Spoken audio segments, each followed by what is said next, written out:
Saya dari awal sudah menyatakan banyak tulisan saya tentang tidak persetujuan saya untuk pembangunan kereta cepat karena terlalu mahal. Kemudian juga yang mau naik siapa? Karena kosnya pasti mahal kecuali nanti disubsidi.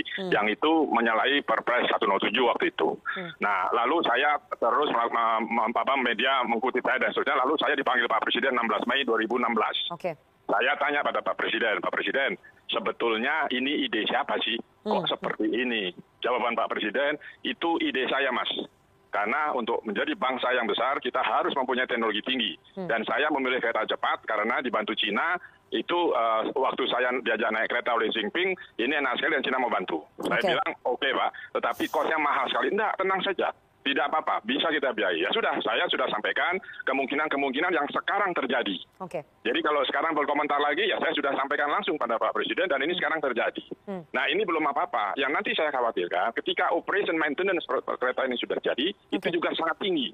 Lalu yang mau naik siapa? Karena jurusannya hanya dari Halim sampai Padalarang, tidak lagi sampai Bandung.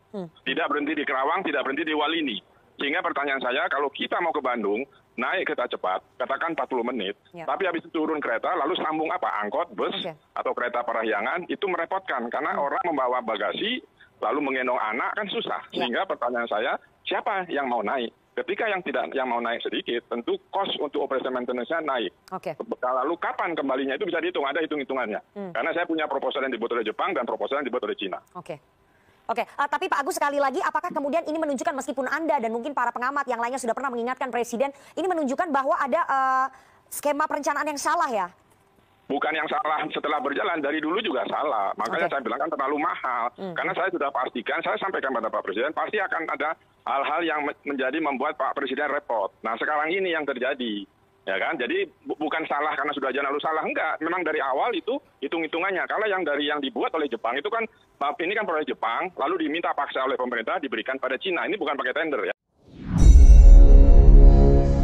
Pejabat negara yang selalu menjadi kepercayaan pemimpin populer, ya dia lagi, ternyata sekarang tugasnya ditambah untuk menyelesaikan proyek kereta cepat Bandung-Jakarta. Triliunan anggarannya untuk membangun dengan harga lebih mahal daripada membangun kereta Beijing-Shanghai yang berbatu, bergunung yang terjal secara harga per kilometernya. Membangunnya di saat negara lagi miskin lagi, tak beruang, ditambah ekonomi rakyat bawah Senin Kemis. Sementara pejabatnya hanya peduli pada maunya oligarki. Jadinya membangun jaringan kereta cepat itu harus, sekali lagi harus, dan pastinya pakai hutang. Lalu dengan hutang yang kelewat besar tersebut, apa balik nilai ekonomis dengan banyaknya komuter orang yang pakai transportasi kereta cepat tadi? Pertanyaan berikutnya, apa sih urgensinya membangun proyek mercusuar seperti begitu? Proyek itu kalau kita bandingkan dengan uang yang sama buat beli kapal nelayan misalnya, nelayannya kaya, rakyat dapat makan sehat ikan, perompak hasil kekayaan laut Indonesia, kapal-kapal asing terusir, Indonesia nelayannya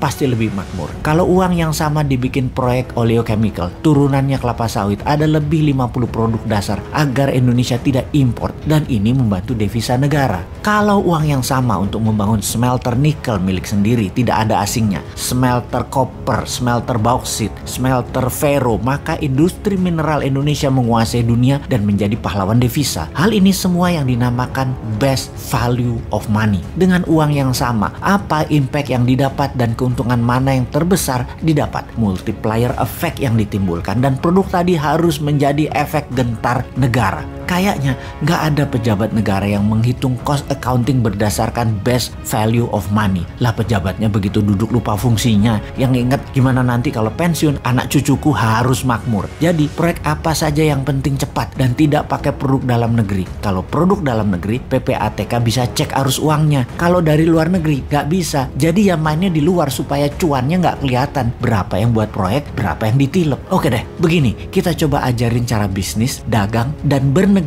dalam satu penjelasan sekaligus. Nomor 1, spek material harus 100% produk lokal karena hal yang statis sekali lagi harus produk lokal. Mending Krakatau Steel yang buat relnya karena sisanya seperti bantalan dan jaringan-jaringannya yang statis dan elektrik lokal bisa. Tentunya dengan bimbingan yang memiliki lokomotif penarik gerbongnya. Lalu gerbongnya buatan Madiun PT Inka. Jadi hanya lokomotif dan teknologi teknologi high speed train yang dibutuhkan dari pihak asing yang ternyata tidak lebih 20% nilai proyek. Ingat, filosofinya kereta cepat atau alat transportasi massal adalah memudahkan perpindahan manusia dari tempat tinggalnya ke wilayah produktif lainnya. Dalam jarak Jakarta-Bandung, ada 3 pemberhentian baru. Jangan yang punya oligarki seperti grup Lipo, Mekarta, Sinarmas pemberhentiannya. Harus lahan baru milik BUMN yang akan dibangun 1 juta tempat tinggal murah, cicilan tanpa bunga yang dibangun low rise apartemen, high rise apartemen, dan land house yang lengkap dengan sekolah, pasar, rumah sakit di setiap wilayah. Murahnya lahan, bangunan murah karena tanpa bunga akan memindahkan 1 juta manusia ke wilayah tempat tinggal baru yang bukan milik oligarki Dracula penyedot hak rakyat dan oligarki perubah peraturan pemerintah sesuai dengan maunya dan keuntungan mereka yang akan meningkatkan keuntungan mereka untuk menjadi sponsor politikus. Profit margin penjualan properti tadi akan menjadi pengurang nilai investasi dan penurun harga ongkos biaya kereta api tadi. Itu baru namanya game changing. Wis, ngono wae sarannya. Semoga didengar oleh orang yang peduli di atas sana kalau masih punya tempat di pikirannya untuk memikirkan rakyat dengan ilmu lain.